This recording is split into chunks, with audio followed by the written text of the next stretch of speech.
Hola, el día de hoy vamos a presentar el video número 22 de la serie El Universo Mecánico. Las tres leyes de Kepler describen los movimientos de los planetas, pero no los explican. En este capítulo vamos a ver cómo las leyes de Newton explican las leyes de Kepler. Permítanme recordarles brevemente otra vez el relato que han escuchado muchas veces. En 1543 Copérnico escribió su librito. Una generación más tarde, Kepler descubrió sus tres leyes. Luego, 150 años después de Copérnico, llegó Isaac Newton y nos explicó por qué el universo funciona como funciona. Hoy vamos a empezar con la tarea de ver exactamente en qué forma las leyes de Newton explican lo que Kepler había encontrado en los cielos. Esto que parece difícil, lo es. Pero es uno de los logros más notables del pensamiento occidental. Es parte de vuestra herencia cultural de la misma forma que lo son las obras de Shakespeare, las sinfonías de Beethoven o el techo de la Capilla Sixtina. Y por eso quiero que lo aprendan, no solo como parte de un entrenamiento vocacional para aquellos de ustedes que vayan a ser científicos, sino como parte de su educación como seres humanos. Ahora lo que vamos a aprender se diferencia del teatro, las sinfonías o las pinturas en algo fundamental. Una pintura, por ejemplo, es la creación de una única persona. Si cualquier otra persona hubiera pintado el techo de la Capilla Sixtina, habría resultado completamente diferente. Pero lo que hoy vamos a estudiar es un hecho sobre el universo físico. Si Newton no lo hubiera descubierto, es indudable que lo habría descubierto otro. Nosotros no necesitamos hacerlo en la misma forma en que lo hizo Newton exactamente.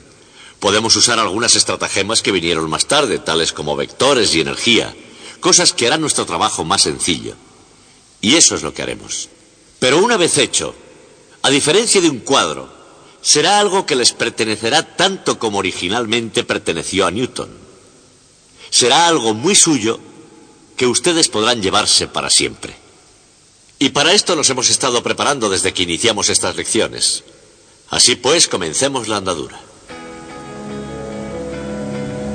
Isaac Newton suponía que la fuerza de la gravedad daba origen a las órbitas elípticas y encontró la forma de probar esa opinión en la matemática mundial.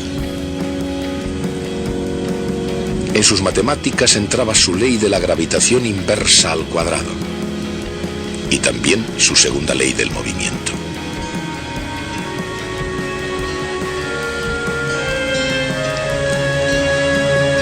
Y resultaba una ecuación diferencial para la órbita, cuya solución es la ecuación algebraica no sólo de una elipse,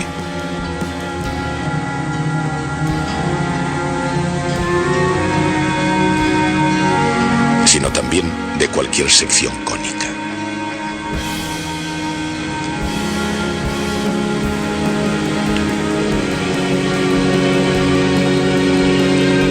Y esa visión, ese enorme salto de perspicacia de Isaac Newton, subió hasta colocarse entre los más grandes logros de la cultura occidental. Era, por derecho propio, el equivalente matemático del techo de Miguel Ángel en la Capilla Sixtina, la gloria suprema del Renacimiento. Los sujetos pintados por Miguel Ángel parecían estar en movimiento constante, nunca en reposo. Y en virtud de esa perspectiva, tanto Miguel Ángel como Copérnico parecen glorificar los movimientos sin fin de la Tierra y de todas sus criaturas.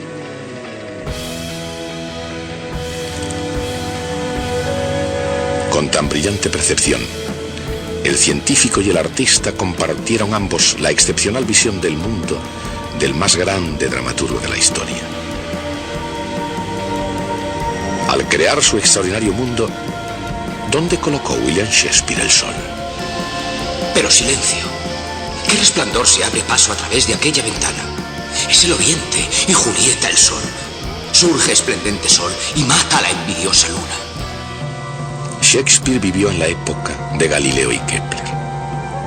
Y lo mismo que hicieron ellos, trabajó bajo la influencia de los cielos y con frecuencia utiliza referencias celestiales. Hablan sus ojos. Le responderé. Soy demasiado atrevido. No es a mí a quien hablan.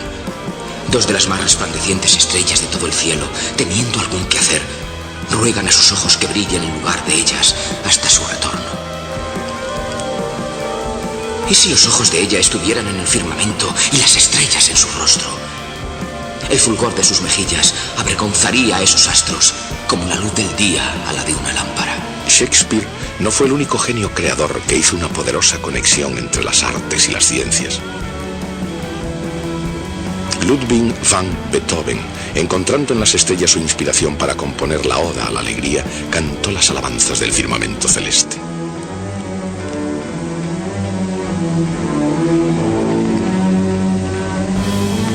Las bellas artes, el drama, la música, las matemáticas y la física.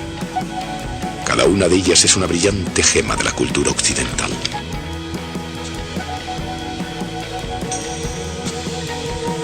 Y en conjunto son las joyas de la corona de los logros occidentales.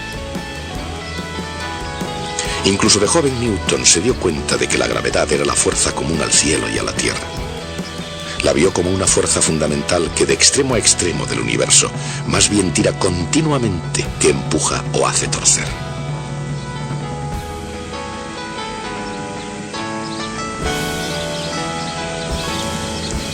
Años después, con esa idea en la mente, Isaac Newton apreció completamente el significado de las leyes de Kepler sobre el movimiento planetario.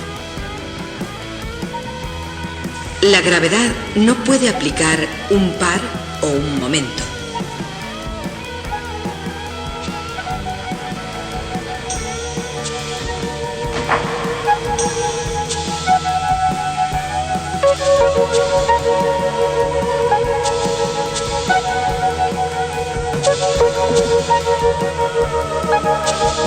Momento cero, junto con la segunda ley de Newton, conducen a una ecuación diferencial lista para ser integrada.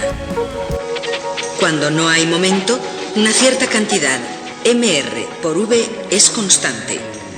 Esa cantidad se llama momento cinético.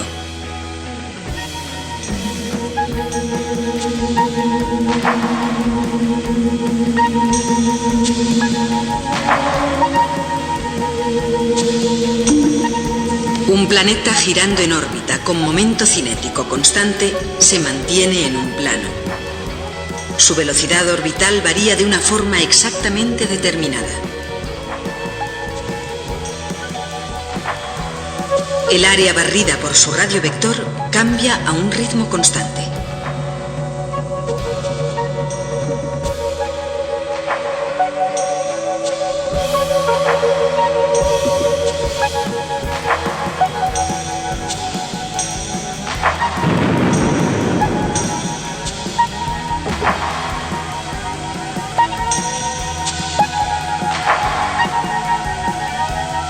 Esa es la segunda ley de Kepler.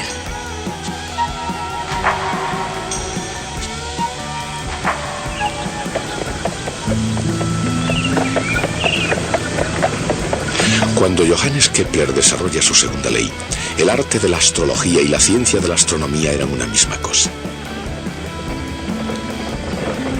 Y de cualquier manera que se la llamara, los términos eran intercambiables. Kepler, como el típico matemático de su época, utilizaba la ciencia como medio de vida. Pero a diferencia de los otros, Kepler utilizaba la astronomía como vehículo para alcanzar la verdad matemática que había estado oculta en los cielos desde el día de la creación. Al mismo tiempo, Shakespeare, con su poética interpretación de la astronomía, buscaba una ecuación universal que pudiera explicar las acciones complejas y las complicadas emociones de mujeres y hombres.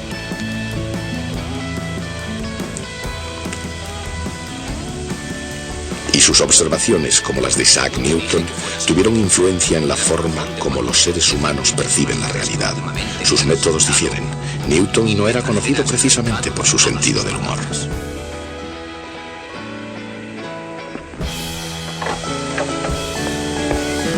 Pero Newton, lo mismo que Shakespeare, planteaba cuestiones que afectan profundamente la comprensión del funcionamiento del mundo. El descubrimiento de Newton de que las órbitas de todos los objetos celestes obedecen la ecuación de las secciones cónicas comenzó como una pregunta.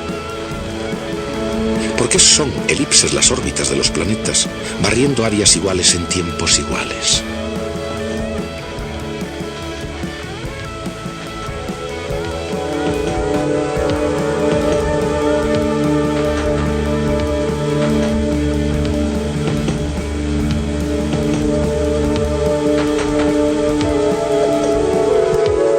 La respuesta se encuentra más fácilmente utilizando coordenadas polares, donde el ritmo de cambio del área es igual a un medio de r al cuadrado por la derivada de θ respecto a t.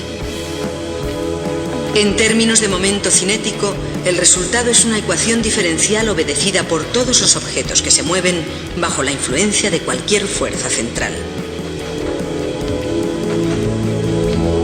Incluyendo los planetas que se mueven en órbitas elípticas bajo la fuerza de la universal ley de la gravedad de Newton.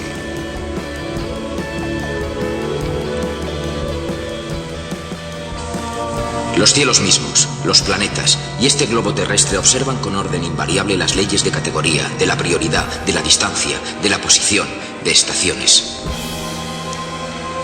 En la época de Shakespeare, la Tierra, influida por planetas desordenados y errantes, estaba en el núcleo del sistema solar. Sin embargo, en Troilo y Cressida, ¿acaso no puso al Sol en el centro de su drama? El Sol reina entre los otros en el seno de su esfera con una noble eminencia. Así, el disco saludable del Sol corrige las malas miradas de los planetas funestos y, parecido a un rey que ordena, manda sin obstáculos a los buenos y malos astros. ¿Fue William Shakespeare en realidad un copernicano? ¿Compartió la misma visión del mundo que Johannes Kepler? Como si fuera un trágico personaje de un drama isabelino, Kepler caminó por un sendero de cruel e irónico trazado, viendo perfecta armonía en los cielos mientras experimentaba una total discordancia en la Tierra.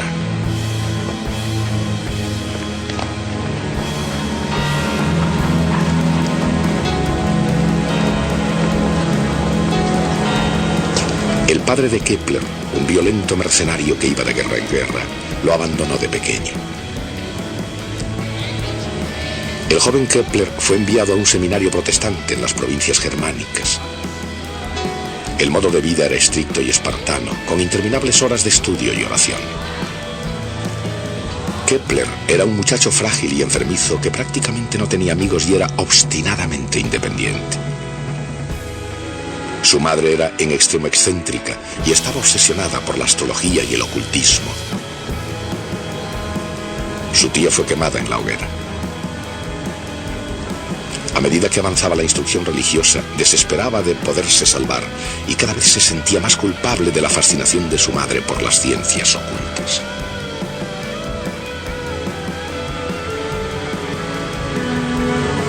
Más tarde, en cuanto a su propia familia, perdió a su primera esposa y a 7 de sus 11 hijos. Víctima errante de la guerra de los 30 años, paseó su pena de ciudad en ciudad buscando un puerto donde protegerse de la violenta tormenta que lo persiguió los últimos 12 años de su vida. Por supuesto, las cosas podían haber sido peores, y pronto lo fueron.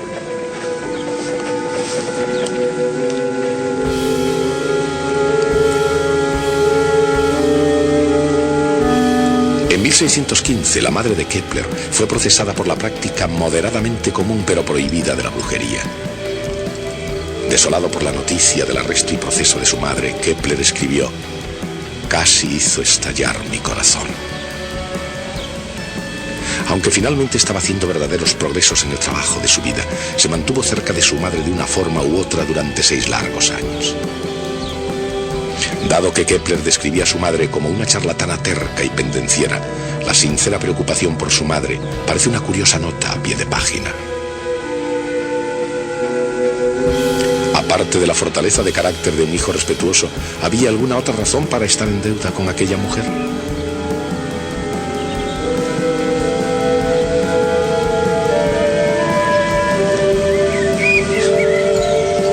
En la historia de su infancia, que es una oscura crónica de miseria, Kepler solo describió un momento luminoso. Cuando tenía 5 años y era un niño muy curioso e impresionable, su madre le cogió de la mano y se fueron a pasear en la noche.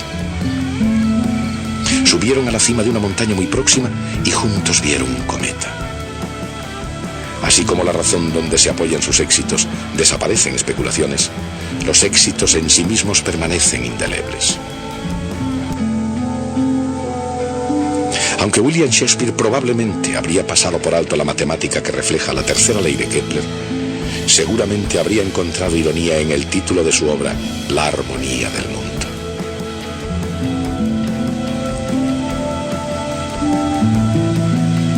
A pesar de la dura prueba de su madre, de la pérdida de un hijo tras otro y de su continuado conflicto entre el hecho científico y el dogma religioso, nada pudo impedir a Johannes Kepler terminar su obra, La armonía del mundo.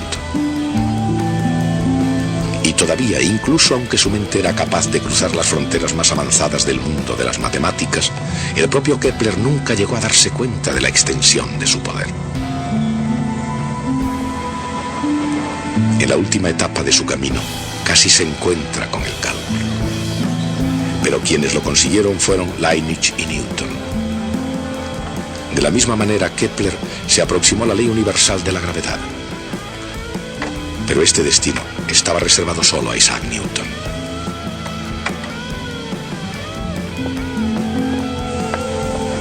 Y no solo llegó a descubrir la ley universal de la gravedad, sino que la propia ley cayó en sus manos como la clave del problema de Kepler.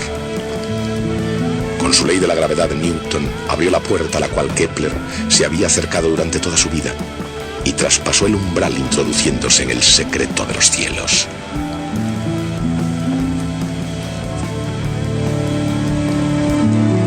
La ley universal de la gravitación.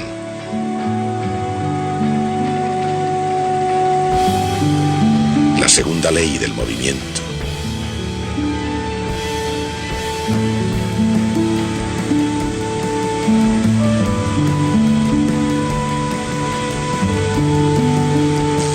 Constante. La conservación del momento cinético.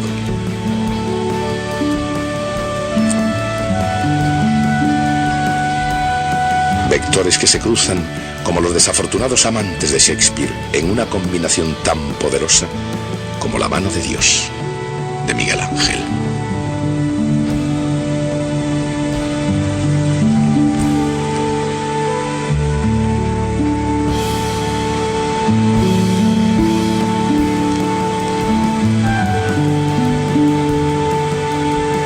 Dando vida a un ballet de vectores tan animosos como una sinfonía de Beethoven.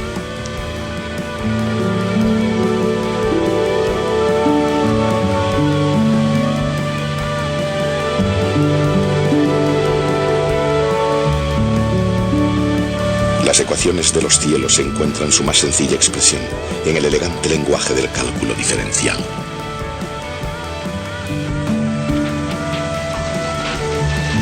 Integrado hasta el gran proyecto y constante en la suma.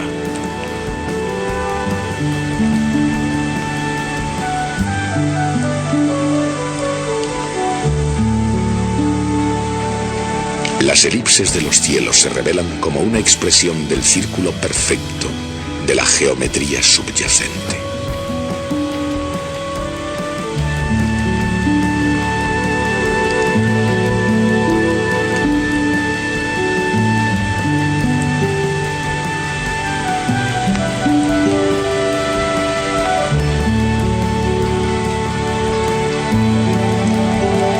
El productor de los acontecimientos. ¿Una vez cambiado el orden y liberada la masa?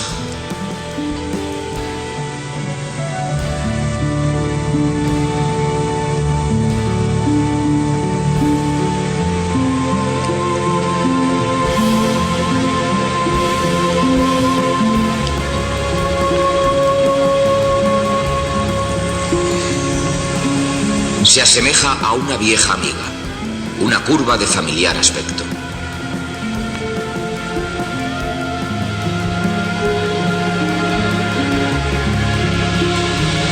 Elipse, parábola e hipérbola, todas encuentran sus arcos dibujados en el tapiz celestial.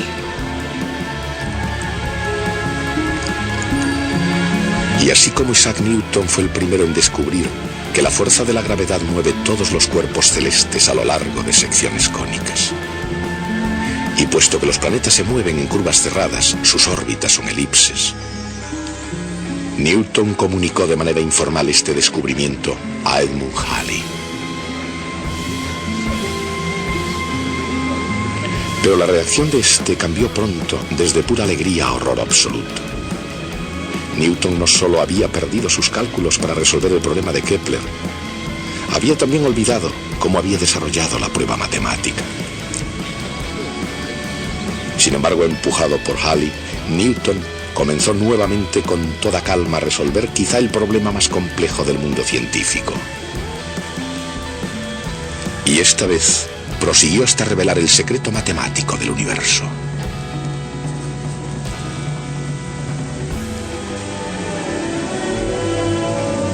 Si consideramos la belleza de estas líneas, los diálogos de Shakespeare, las frases musicales de Beethoven, las pinceladas de Miguel Ángel y los rasgos geniales de Newton y Kepler, se hace cada vez más claro que el arte y la ciencia más grandes perduran no solo por su elegancia, sino por su verdad.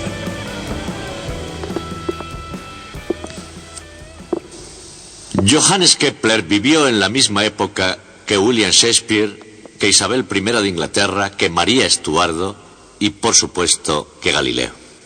Que yo sepa, estos dos personajes nunca se vieron entre ellos, pero Kepler y Galileo sabían de sus existencias e incluso intercambiaron algunas cartas. Quisiera leerles alguna parte de esas cartas.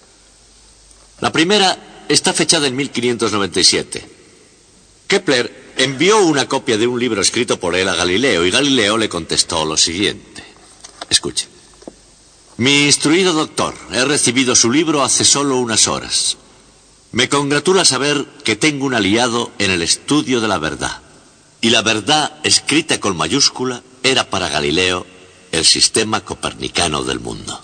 Y aún no había admitido abiertamente que creyera en él. Por cierto que más adelante escribe, hasta ahora he estado asustado por el sino de nuestro maestro Copérnico, quien, aunque adquirió fama inmortal para algunos, es todavía para una multitud infinita de otros, así como para muchos necios, objeto de ridículo y escarnio. Como recordarán, 40 años más tarde, Galileo mismo fue procesado por adoptar el sistema copernicano. La segunda carta fue escrita en 1610. Galileo había hecho sus brillantes descubrimientos con el nuevo telescopio y había escrito ya El Mensajero Estelar, libro que fue acogido con indiferencia, cuando no con hostilidad, por el resto del mundo. Envió una copia al gran Kepler y esperó con ansiedad la respuesta. Kepler respondió con su característica generosidad y Galileo le contestó diciendo: gracias porque es usted el primero y prácticamente el único que ha mostrado fe en mis aseveraciones. Pero no me sorprendo, tales son su nobleza y la grandeza de su genialidad. Kepler preguntó a Galileo si él podría conseguir ver el firmamento a través de un telescopio de la calidad del que Galileo había construido. Galileo le viene a decir que él no dispone de ningún telescopio. Dice, sí, el mío es excelente, multiplica las imágenes más de 1000 veces, pero ya no es mío. Su gran serenidad, el gran duque de Toscana, me lo pidió para almacenarlo en su tribunal, y allí lo guarda para siempre, entre otras cosas distinguidas y suntuosas. Cualquier científico sabe hoy los riesgos y peligros que implica trabajar bajo el patrocinio de un gobierno. Kepler conoció personalmente a Tycho Brahe y ese encuentro cambió la historia del mundo. Eran malos tiempos. En 1597 el rey Federico, mecenas de Tycho, murió y le sucedió en el trono Cristian IV, que no soportaba al arrogante astrónomo. Y Tycho tuvo que dejar Dinamarca. Se trasladó a Praga como matemático imperial a las órdenes de Rudolf II y donde su trabajo consistió en hacer horóscopos. Mientras, ya de vuelta a Austria, Kepler, que era protestante, fue obligado a abandonar la católica ciudad de Graz. Y así, en una fecha fácil de recordar, el 1 de enero de 1600, inicia el camino para reunirse con el gran Tycho en Praga. Y así es como se encontraron.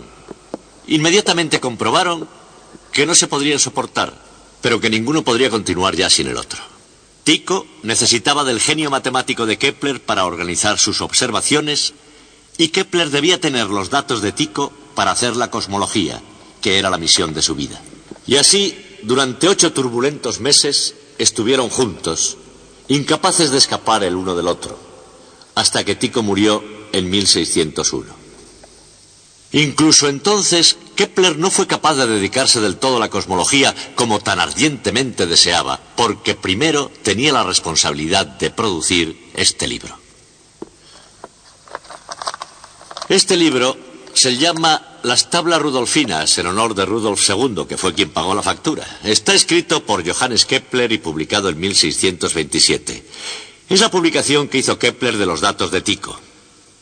Incluso si Kepler no hubiera descubierto sus 3 leyes, la recordaríamos hoy por este libro, ya que con él la astronomía se hizo 100 veces más precisa de lo que había sido hasta entonces. Seguiremos el próximo día.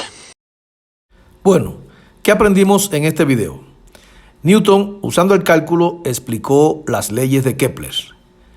Combinó su ley de la gravedad con su segunda ley del movimiento, obteniendo una ecuación diferencial.